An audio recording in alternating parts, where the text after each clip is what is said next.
Van Gogh naturalmente riconosceva bene, grazie al suo apprendistato come venditore presso la ditta Goupil. Uno dei suoi idoli, Théodore Rousseau, dipinse molti quadri di sottobosco.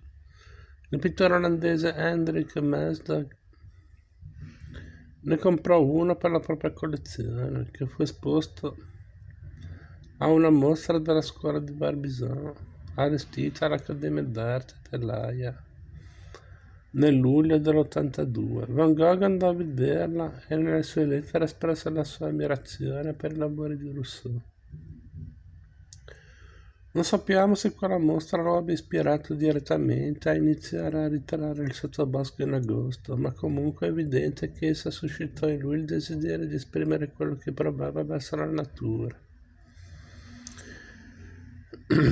E credo che il pubblico comincerà a dire: liberaci dalle combinazioni artistiche, ridaci il campo puro e semplice. Che gioia contemplare un bel Rousseau, che l'autore si è sforzato di rendere vero e fedele. Che gioia pensare ad artisti come Van Gogh, Old Chrome o Michel. Com'è bello un Isaac Ostad o un Ruisdael. Li rivorrei indietro, o voglio che siano imitati. No, ma voglio che si conservino l'onestà, l'ingenuità, la fedeltà. L'ideale non è però copiare pedissequamente dalla natura, bensì conoscerla in modo tale che il risultato appaia spontaneo e autentico, cosa che a molti oggi manca.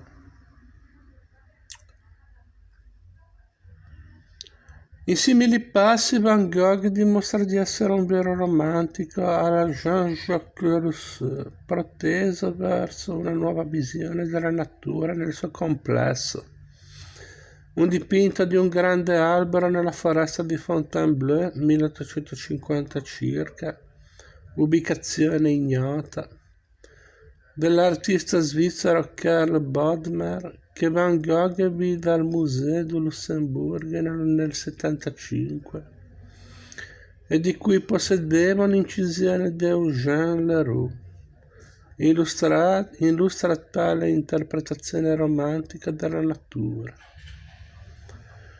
Bodmer diede alla sua quercia una personalità quasi umana. Questa visione venne successivamente confermata da Claude Monet, il quale realizzò diverse versioni dello stesso albero, che chiamò una scène au bas breu. Le Bodmer.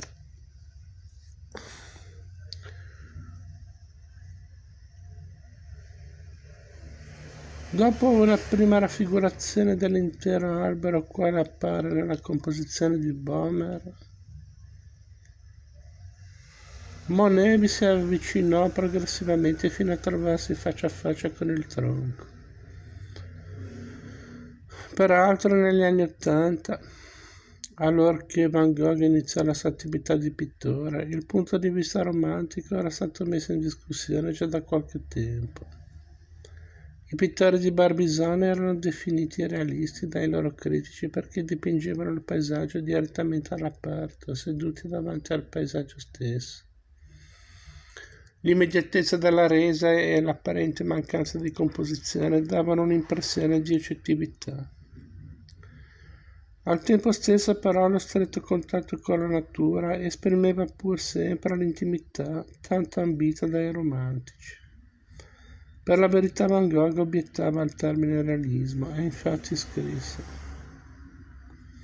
Delacroix, Millet, Corot, Dupré, Daubigny, Breton e altri 30 pittori non formano forse il cuore di questo secolo laddove si parla di arte, e tutti costoro non affondano forse le loro radici nel romanticismo, anche se poi sono andati oltre. La poesia e il romanticismo sono la nostra epoca e nel dipingere bisogna avere fantasia e sentimento. Per fortuna il realismo e il naturalismo non ne sono privi.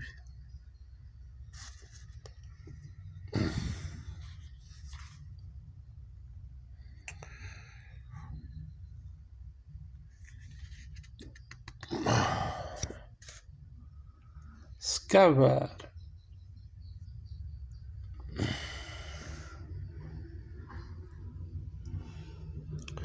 Realismo a parte, la concezione romantica della natura come un tutto immutabile era stata messa in discussione dall'industrializzazione a un punto tale che Rousseau non se lo sarebbe mai potuto immaginare, per quanto egli paventasse lo sfruttamento esclusivamente economico della terra da parte dell'uomo. Il processo di industrializzazione in Francia e in Olanda partì lentamente, ma al momento in cui Van Gogh iniziò la sua carriera era in pieno sviluppo. All'epoca in entrambi i paesi il paesaggio stava cambiando profondamente e con una rapidità senza precedenti. Già negli anni 40 dell'Ottocento il pittore Rousseau aveva protestato contro l'abbattimento degli alberi nell'antica foresta di Fontainebleau, ritenendo gli alberi tagliati in un altro quadro di sottobosco della collezione Masdag e melodrammaticamente intitolato Il massacro degli innocenti. All'inizio degli anni '80 Van Gogh commentò le trasformazioni del paesaggio del suo Brabante natio e all'Aia trovò alloggio nel nuovo quartiere industriale ai margini della città. Grandi opere infrastrutturali come la costruzione di immensi canali e di una rete ferroviaria avevano creato un nuovo sistema geometrico di dighe e canali. Ovunque nel paese si scavava e tonnellate di sabbia e argilla venivano spostate da una parte all'altra. In questo modo la terra divenne molto visibile e, come ho già scritto in un'altra sede, la parola terra e i suoi derivati riecheggiano nella corrispondenza di Van Gogh.